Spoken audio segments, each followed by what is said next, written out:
আসসালামু আলাইকুম viewers, welcome to mother cooking channel. আজকে আমি আপনাদেরকে তৈরি করে দেখাবো জলপাইয়ের হাতে মাখার রেসিপি।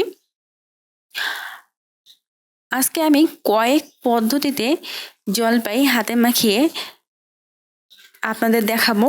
আর এই পদ্ধতিগুলোতে জলপাই মাখিয়ে খেলে কিন্তু ভীষণ টেস্ট লাগে। আর এই সময় যেহেতু জলপাইয়ের সিজন, আমি আশা করছি আপনারা খুব সহজে এইভাবে হাতে মেখে জলপাই খেতে পারবেন।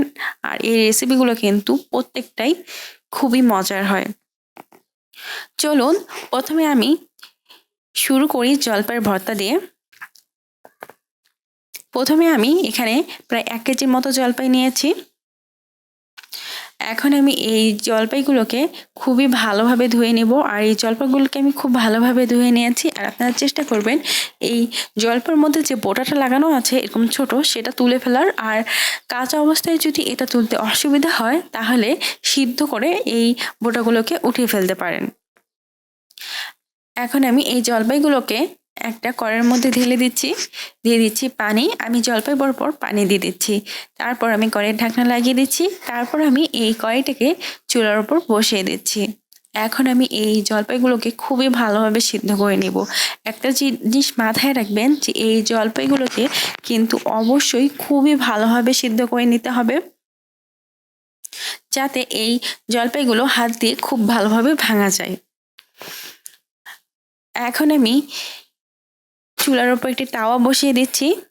যেহেতু আমি প্রথমে আপনাদেরকে জলপাইয়ের ভর্তা করে দেখাবো, তাই এই বাকি উপকরণগুলো প্রস্তুত করে নিব।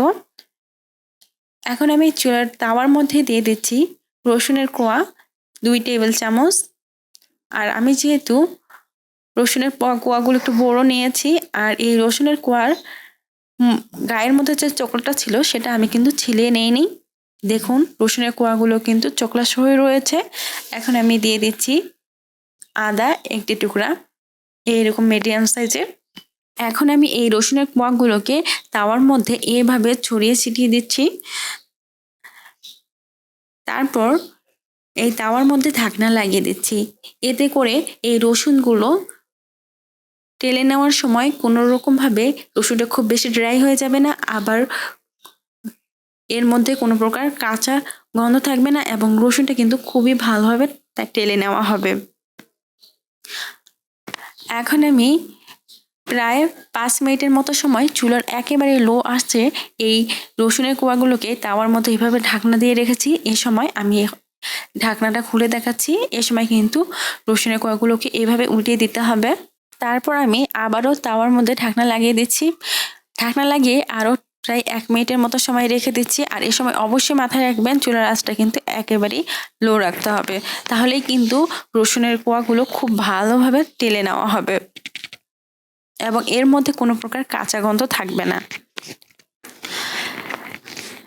এখন আমি 1 মিনিট পর আপনাদের আবারও ঢাকনা খুলে দেখাচ্ছি। এই সময় কিন্তু রসুনের কোয়াগুলো প্রায় 80% মতো টেলে নেওয়া হয়ে গেছে।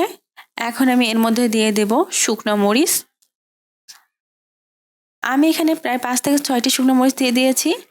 আমি বেশ কিছুক্ষণ সময় এই শুকনো মরিচ, রসুনের কোয়া আর আদাগুলোকে ঢাকনা খুলে এভাবে টেলে নিয়েছি। আর এ সময় কিন্তু মরিচগুলো খুব সুন্দর মুচমুচে হয়েছে এবং রসুনগুলো কিন্তু খুব ভালোভাবে টেলে নেওয়া হয়েছে।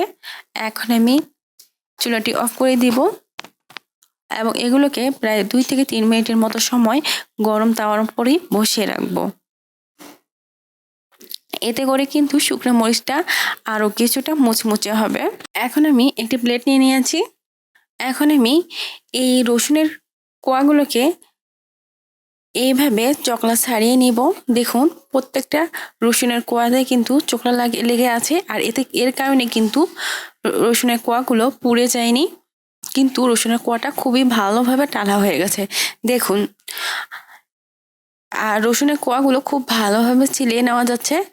দেখুন আমি একটা রসুনের কোয়া এইভাবে 2টা আঙ্গুল দিয়ে টিপিয়ে দেখাচ্ছি কতটা ভালোভাবে রসুনের কোয়াটা টালা হয়েছে। টিপ দেওয়ার সাথে সাথে কিন্তু রসুনের কোয়াগুলো আউলিয়ে যাচ্ছে।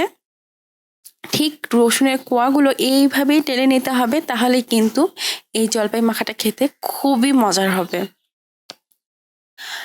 আমি সবগুলো রসুনের কোয়াগুলোকে এইভাবে চোকলা ছাড়িয়ে নিচ্ছি। তারপর আমি যে আদাটা টেলে নিয়েছিলাম সেই আদাটাকে একটা ছাঁচনির মাধ্যমে এভাবে ঘষে দিচ্ছি।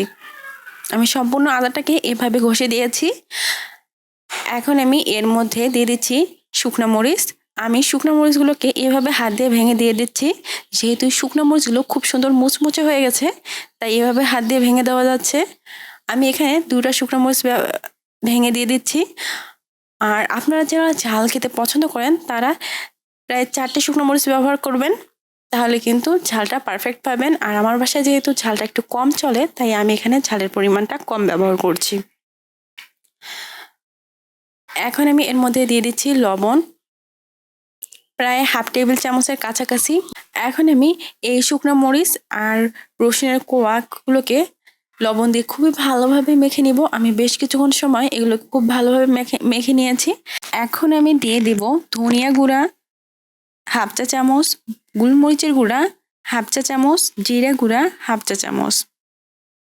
আর এখানে গোলমরিচের গুঁড়া ব্যবহার করার কারণে এই জলপাই মাখা থেকে কিন্তু খুব সুন্দর একটা স্মেল পাওয়া যায়। অবশ্যই আপনারা গোলমরিচের গুঁড়াটা ব্যবহার করার চেষ্টা করবেন। আর আমি যে ধনিয়া গুঁড়া, গোলমরিচের গুঁড়া আর জিরা গুঁড়া ব্যবহার করেছি, সেগুলো কিন্তু টেলে নেওয়া গুঁড়া ছিল। আমি এই ধনিয়া, গোলমরিচ আর জিরাকে খুব ভালোভাবে টেলে নিয়েছি, তারপর এগুলোকে গুঁড়া করেছি। এখন আমি দিয়ে দিচ্ছি সরিষার তেল 1 টেবিল চামচ। তারপর আমি আবারও এগুলোকে খুব ভালোভাবে হাত দিয়ে মাখিয়ে নিচ্ছি। এগুলোকে খুব ভালোভাবে হাত দিয়ে মাখিয়ে নেওয়া হয়ে গেলে দিয়ে দিচ্ছি জলপাই। আর আমি এই জলপাইগুলোকে কিন্তু খুব ভালোভাবে সিদ্ধ করে ঠান্ডা করে নিয়েছি। দেখুন জলপাইটা খুব ভালোভাবে সিদ্ধ হয়েছে এবং জলপাইটা কিন্তু কিছুটা ফেটেও গিয়েছে। আমি প্রায় 10 থেকে 12টি জলপাই এইভাবে হাত দিয়ে ভেঙে নিয়েছি। এখন আমি এই ভাঙা জলপাইগুলোর মধ্যে দিয়ে দিচ্ছি চিনি 1/4 কাপ। মিষ্টিটা আপনারা আপনাদের প্রয়োজন অনুযায়ী কম বা বেশি করে দিতে পারেন। যদি আপনারা লবণের পরিমাণটা একটু বেশি রাখেন, তাহলে কিন্তু চিনির পরিমাণটা একটু কম রাখলেও খেতে ভালো লাগবে। আর যদি লবণের পরিমাণটা কম দেন, তাহলে কিন্তু চিনির পরিমাণটা একটু বাড়িয়ে দিতে হবে, তাহলে কিন্তু এই হাতে মাখা জলপাইটা খেতে খুবই ভালো লাগবে। তারপর আমি চিনি দেওয়ার পর এই জলপাইটাকে খুব ভালোভাবে এভাবে হাত দিয়ে কষলিয়ে নিচ্ছি। আমি বেশ কিছুক্ষণ সময় এই জলপাইগুলোকে এভাবে হাত দিয়ে মাখিয়ে নিয়েছি। আর এই সময় কিন্তু জলপাইটা খুব ভালোভাবে মাখানো হয়ে গেছে। আর এই হাতে মাখা জলপাইয়ের ভর্তাটা খেতে কিন্তু ভীষণ মজার হয়। আপনারা চেষ্টা করবেন এই ভর্তাটা এভাবে করার। আর এভাবে করলে কিন্তু আপনারা খিচুড়ি বা ভাতের সাথেও এই ভর্তাটা খেতে পারবেন। তৈরি হয়ে গেছে খুবই মজাদার জলপাইয়ের হাতে মাখা ভর্তা। এখন আমি আপনাদের দ্বিতীয় ভর্তাটা করে দেখাচ্ছি, বা দ্বিতীয় হাতে মাখা জলপাই রেসিপিটা দেখাচ্ছি। প্রথমে আমি একটি এখানে প্লেট নিয়ে নিয়েছি। এখন আমি এখানে 2টা শুকনো মরিচ ভেঙে দিচ্ছি। আপনারা চাইলে যারা ঝাল বেশি খেতে পছন্দ করেন, তারা কিন্তু এখানে 3টে বা 4টাও দিতে পারেন। আমি এই শুকনো মরিচগুলোকে খুবই ভালোভাবে ভেঙে নিয়েছি। এখন আমি এর মধ্যে দিয়ে দেব ধনিয়া গুঁড়া 1 চা চামচ, জিরা হাফ চা চামচ, গোলমরিচের গুঁড়া 1 চা চামচ। আর অবশ্যই আমি তেলে নেওয়া ধনিয়ার গুঁড়া দিয়েছি। তেলে নেওয়া জিরা আর গোলমরিচের গুঁড়া এখানে ব্যবহার করেছি। আপনারাও চেষ্টা করবেন তেলে নেওয়া ধনিয়া, জিরা আর গোলমরিচের গুঁড়া ব্যবহার করতে। দিয়ে দিচ্ছি লবণ হাফ টেবিল চামচ, দিয়ে দিচ্ছি জলপাই। আমি এখানে সিদ্ধ করে রাখা জলপাই এভাবে হাত দিয়ে ভেঙে দিয়ে দিচ্ছি। এভাবে আমি প্রায় 10 থেকে 12টির মতো জলপাই এভাবে হাত দিয়ে ভেঙে দিয়ে দিয়েছি। এখন আমি এর মধ্যে দিয়ে দেব গুড় হাফ কাপ। মিষ্টিটা আপনারা আপনাদের পছন্দ অনুযায়ী কম বা বেশি করে নিতে পারেন। এখানে আমি গুড়ের পরিমাণটা হাফ কাপ ব্যবহার করছি। এতে করে কিন্তু এই জলপাই মাখাটা খেতে ভীষণ ভালো লাগবে। এখন আমি হাত দিয়ে কষলে এই জলপাইটাকে খুব ভালোভাবে মাখিয়ে নিব। আমি প্রায় 5 থেকে 6 মিনিটের মতো সময় এই জলপাইটাকে খুব ভালোভাবে মাখিয়ে নিয়েছি, যাতে এর মধ্যে কোনো গোটা জলপাই না থাকে এবং প্রত্যেকটা জলপাই খুব ভালোভাবে মাখানো হয়ে যায়। আমি অনবরত হাত দিয়ে কষলে এই জলপাইগুলোকে মেখে নিয়েছি। এর সময় কিন্তু জলপাই মাখাটা একবারে পারফেক্ট হয়ে গেছে। তৈরি হয়ে গেছে খুবই মজাদার জলপাই মাখা। এখন আমি জলপাই মাখার আরেকটা রেসিপি আপনাদের সাথে শেয়ার করব।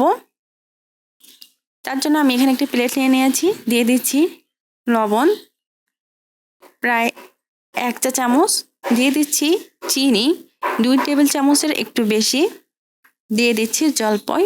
আমি জলপাইগুলোকে এভাবে ভেঙে দিচ্ছি। আমি এখানে প্রায় 5 থেকে 6টি জলপাই এভাবে ভেঙে দিয়েছি। এখন আমি এই জলপাইগুলোকে খুবই ভালোভাবে মাখিয়ে নিব। আপনারা এইভাবে জলপাই মাখিয়ে বাড়ির ছোট বাচ্চাদের খাওয়াতে পারেন অথবা নিজেরাও খেতে পারেন। এই জলপাই মাখার মধ্যেও কিন্তু জলপাইয়ের যে স্মেলটা রয়েছে তা কিন্তু খুব স্ট্রং ভাবে পাওয়া যায় এবং এই জলপাই মাখাটাও কিন্তু খুবই ভালো লাগে। আপনাদের হাতে যাদের কম সময় থাকে তারা কিন্তু এইভাবে জলপাইটা মাখিয়ে খেতে পারেন, এতে করে কিন্তু খেতে খুবই ভালো লাগবে। আজকে আমি আপনাদেরকে দেখিয়ে দিলাম এই 3 ধরনের জলপাইয়ের হাতে মাখা। প্রিয় দর্শক, এই ছিল আমাদের আজকের রেসিপি। মাদার কুকিং চ্যানেলের আরও এক্সাইটিং রেসিপি নিয়ে আপনাদের সামনে আবার উপস্থিত হব। ভিউয়ার্স, আপনাদের সকলকে অনেক অনেক ধন্যবাদ জানাচ্ছি পুরো সময় আমাদের সাথে থাকার জন্য। আমি উইশ করব আপনারা সবাই ভালো থাকবেন, সুস্থ থাকবেন এবং মাদার কুকিং চ্যানেলের সাথে থাকবেন। এই চ্যানেলে নতুন হয়ে থাকলে চ্যানেলটি সাবস্ক্রাইব করুন এবং ভালো লাগলে লাইক কমেন্ট ও শেয়ার করুন। ধন্যবাদ।